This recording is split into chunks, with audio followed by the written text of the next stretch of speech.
আজ যে দৃশ্যটি আপনি দেখতে যাচ্ছেন সেটি কোনো পরিত্যক্ত ভবনের নয়, এটি একটি বিদ্যালয় যেখানে একসময় শত শত শিক্ষার্থীর কোলাহলে মুখর থাকত প্রাঙ্গণ। আর আজ ছাদ চুঁইয়ে পড়ছে পানি, ভেঙে পড়ছে দরজা জানালা, টয়লেট ব্যবহারেরও নেই ন্যূনতম পরিবেশ। প্রশ্ন একটাই, উন্নয়নের নামে বরাদ্দের টাকা গেল কোথায়? ঝালকাঠির নলছিটি উপজেলার ঐতিহ্যবাহী খাগড়াখানা মডেল হাই স্কুল এখন ধ্বংসের দ্বারপ্রান্তে। সরেজমিনে গিয়ে দেখা যায় সামান্য বৃষ্টিতেই ক্লাসরুমে পানি ঢুকে পাঠদান কার্যত বন্ধ হয়ে যায়। ভবনের বিভিন্ন অংশ এতটাই ঝুঁকিপূর্ণ যে শিক্ষার্থী ও অভিভাবকদের মধ্যে আতঙ্ক বিরাজ করছে। বিভিন্ন সমস্যা রয়েছে, যেমন লাইটের সমস্যা, দরজা ভাঙা, জানলার সমস্যা, ওয়াশরুমে বিভিন্ন রকমের সমস্যা রয়েছে। ছাদ দিয়ে পানি পড়ে, আমাদের ক্লাস করতে সমস্যা হয়, মাল্টিমিডিয়া রুমের সমস্যা হয়। মাননীয় এমপি মহোদয়ের কাছে আমাদের জোর দাবি আমাদের এই সমস্যাগুলো সমাধান করে দেওয়ার জন্য। আমাদের খাগড়াখানা মডেল স্কুলে অনেক ধরনের সমস্যা রয়েছে। আমাদের স্কুলের ছাদ থেকে পানি পড়ে ক্লাসরুমে, শিক্ষার্থীদের পড়তে সমস্যা হয়। এছাড়াও আরো নানা ধরনের সমস্যা রয়েছে, যেমন আমাদের স্কুলের অনেক জানলা ভাঙ্গা, ওয়াশরুমের দরজা ভাঙ্গা, ওয়াশরুমের পানির ব্যবস্থার সমস্যা রয়েছে। মাল্টিমিডিয়া কক্ষে রয়েছে অনেকগুলো কম্পিউটার নষ্ট, চলে না। বিদ্যালয়ের প্রধান শিক্ষক দাবি করেন দীর্ঘদিনের কমিটি বিরোধ এবং দায়িত্বশীলদের অনিয়ম ও দুর্নীতির কারণেই প্রতিষ্ঠানটি আজ এমন সংকটে পড়েছে। আমি মোহাম্মদ জাকির হোসেন, প্রধান শিক্ষক, খাগড়াখানা মডেল হাই স্কুল। আমাদের বর্তমানে এখন কমিটি নাই। এর আগে আমরা এই কমিটি, আমাদের অ্যাডাক কমিটি ছিল, অ্যাডাক কমিটির মেয়াদ শেষ হয়ে গেছে 21/10/2025 তারিখ। আমার স্কুলের সভাপতি ছিলেন এসিলেন্ট জনাব নুসরাত জাহান স্যার। তার পরবর্তীতে আর কোনো এই অ্যাডাক কমিটি নাই এবং এটা সরকারি প্রজ্ঞাপন অনুযায়ী যে বিভিন্ন সময় উপজেলা নির্বাহী অফিসার মহোদয়রা দায়িত্ব ছিলেন এবং আমাদের যে স্কুল পারপাসে যে অফিসিয়াল কাজবাজ সেটা আমাদের উপজেলা নির্বাহী অফিসার মহোদয়ের মাধ্যমে আমরা এই কাজগুলো সম্পাদন করি। তাই সে আমাদের সভাপতি হিসেবে কাজ করি। আসলে একটি শিক্ষা প্রতিষ্ঠানের কমিটি একান্ত খুবই দরকার। শিক্ষা প্রতিষ্ঠানটা খুব এটা কমিটি একটা অলংকার স্বরূপ এবং তারা আমার অভিভাবক। আমি আমার একটা স্কুল সুষ্ঠুভাবে পরিচালনার জন্য কমিটি অত্যন্ত দরকার এবং কমিটি না থাকলে সেখানে একটা স্কুল সুষ্ঠুভাবে পরিচালনার প্রধান শিক্ষাকে খুব ব্যাঘাত সৃষ্টি হয়, মানে সমস্যা সৃষ্টি হয়। কারণ আমি আমার শিক্ষক কর্মচারী সব পরিচালনা করতেছি এবং সেখানে যদি কোনো সমস্যা অ্যারেস্ট করে সেটা আমি আমার কমিটির কাছে আমি বলিয়া তাদেরকে মুখ করে তারা তো কমিটি আমরা উপজেলা নির্বাহী অফিসার যারা প্রশাসনিক যারা লোক আছে তাদের দ্বারা অফিসিয়াল কাজ বাস আমরা আয় করতে পারি, কিন্তু লোকাল যে একটা স্কুল, আমরা যে লোকাল যে স্কুলটা যে এগুলো সামাজিক প্রতিষ্ঠান, এই সামাজিক প্রতিষ্ঠানে বিভিন্ন রকম সমস্যা অ্যারেস্ট করে, সেই অ্যারেস্ট যে করে এটাকে আসলে মানে সমাধানের জন্য লোকাল কমিটিগুলি আসলে খুবই গুরুত্বপূর্ণ। সেক্ষেত্রে আমরা তো প্রশাসনের লোক, তো আমাদের এইভাবে আমরা সবসময় তাদেরকে পাই না। তো যাই হোক, আমরা এখানে আমরা কাজবাজ আমি বিগত দিনে আমি কাজ করেছি আর উন্নয়নমূলক কাজ আমার বিগত দিনে ছোটখাটো হয়েছে। তারপর একটা স্কুলে আমার বড় ধরনের সমস্যা অ্যারেস্ট করতেছে। আমার কম্পিউটার ল্যাব আছে, তারপর মাল্টিমিডিয়া ক্লাসরুম আছে, যেগুলো আমার এখন উপর থেকে পানি চুষে মানে আমার সমস্যা অ্যারেস্ট করতেছে। আমার বড় ধরনের মানে ভালো কোনো একটা অ্যামাউন্ট না হইলে আমি এটা সারতেও পারতেছি না। এদিকে স্থানীয় বাসিন্দাদের অভিযোগের তীর সাবেক সভাপতি ও যুবলীগ নেতা এইচ.এম. মাসুম বিল্লার দিকে।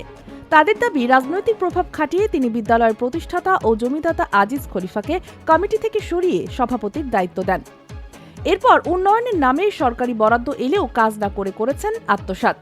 স্কুল মাঠের বরাদ্দ এলেও কাজ না করে সেই টাকাও করেছেন আত্মসাৎ। নাহরুদ্দিন খলিফা আমাকে বললে কি যে এই প্রজেক্টে একটা স্কুল দেবে, জমিটা স্কুলের নামে রেজিস্ট্রি করিয়ে দিতে হবে বিনা টাকায়। জি।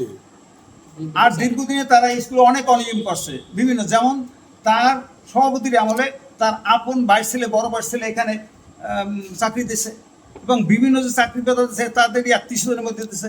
এখন যদি অন্য কোনো সভাপতি হয় তাহলে এইগুলা দুর্নীতি করা যায়। এখন এই যে মাঠ বরাদ্দ করছে এখানে বিপুল পরিমাণে টাকা নিচ্ছে, এই স্কুলের নাম দিয়া ছাড়ে দেন না, তাই সে বিপুল পরিমাণে অর্থ সে আত্মসাৎ করছে। এইগুলো যদি সে না থাকে এখন তাহলে এইগুলো প্রকাশ হবে। ওই যে একটা লেখ ছিল, লেখে অনেক 5-7-10 টন চাউল আনছে বান নিয়ে, তো কেউ জানে না, স্যারেও জানে না, স্যারের সই দিতে সই দিই কেন, উপায় কি, স্যার তো কথা বলতে পারছে না। এই হেডমাস্টারের কোনো কথা বলার ছিল না, কারণ সে হলে সরাসরি কিরণ মিয়াল্লো, সরাসরি আমি মিয়াল্লো। হ্যাঁ, যার কারণে তার সামনে এই এলাকা কোনো কথা বলছে না। এখন আমাদের চাওয়া হইলো স্কুলের স্বার্থে আমরা যদি আজিজ ভাইকে এখানে সভাপতি বানা হয়, তা আমরা মনে করি যে আজিজ ভাই বর্তমানে এমপি সাহেবের সাথে ভালো সম্পর্ক, তাহলে আমাদের স্কুলের মান উন্নয়ন থেকে আরম্ভ করে এই ভবনের আমরা এটার বাউন্ডারি ওয়াল করা দরকার, এই মাঠ ভরাট করা দরকার। এটা যদি আজিজ ভাইয়ের মতো লোক এখানে সভাপতি না হয়, অন্য কোনো লোক হইলে এইগুলো করবে না। যেমন 15 বছরে যারা আনসার খাইছে পেটে দিচ্ছে, আর আজিজ স্কুলের পেটে দেওয়া লোক না।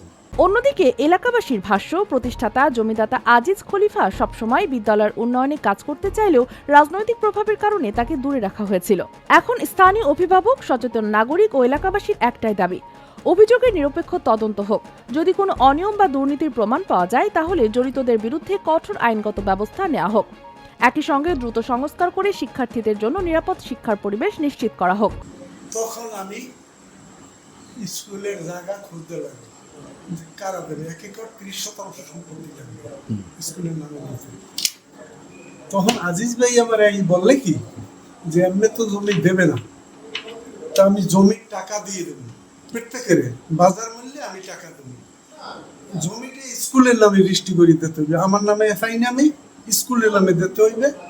আমরা চাচ্ছি এই স্কুল আজিজ খলিফা নিজের টাকা দিয়া, এই মুজাহারের 50,000 টাকা দিয়েছে, আমি এই সাহায্যের ছেলে জামাল হোসেনের কাছে দিয়েছি আমি, আর আমার লগে আমার এক বন্ধু মানিক মল্লিক খেলে নিয়ে গেছি। হ্যাঁ ওটি কয় কি বলে এই টাকাটা দিয়েছেন হ্যাঁ বড় ভাই সালামের ওই বিল্ডিং হেরে জানাইবেন না, আমরা বেলে ব্যবহারে জানাই দিয়েছি যে ওই অস্বীকার দিতে পারে, এই জন্যে জানাই দিয়েছি একটা ডুলফিটে এইরকম। এরপর আজিজ খলিফা এই মৌজুলির টাকা দিয়েছে, জালালের টাকা দিয়েছে, আমরা 5 জন শরিক আমাকেও টাকা দিয়ে দিয়েছে। এখন আমি চাই ওই আজিজ খলিফা এই স্কুলে যদি সভাপতি হয়, এই স্কুলের জন্য আজিজ খলিফা বহু টাকা ব্যয় করছে। এখন এই আজিজ খলিফা ওই করার পরে স্কুল যখন বিভক্ত হয়ে গেছে, মাস্টার নিয়োগ হয়েছে, সেকালে এরা ওই আথার খলিফা সভাপতি নেই, আমরাও নাই, কমিটি ভেঙে দেওয়া হয়েছে। এরপর আইসে আলম আইসে আওয়ামী লীগের মাধ্যমে, এখন এই আওয়ামী লীগ কিন্তু 17 বছর কমিটিতে, কিরণ মেয়ের দরিয়া 17 বছর কমিটিতে। আর ওই যে আজিজ খলিফা এই ওয়ার্কার রইলে টাকা দেবে, সেখানে এরা হলে একটি বিদ্যালয় ধ্বংস হওয়া মানে শুধু একটি ভবন ভেঙে পড়া নয়, ধ্বংস হয়ে যায় একটি প্রজন্মের স্বপ্ন, একটি এলাকার ভবিষ্যৎ। তাই প্রশ্ন রয়ে যায়, খাগড়াখানা মডেল হাই স্কুল কি আবারও ফিরে পাবে তার হারানো গৌরব, নাকি অবহেলা আর দুর্নীতির ভারে একদিন ইতিহাস হয়ে যাবে? ডেস্ক নিউজ, অগ্রযাত্রা প্রতিদিন।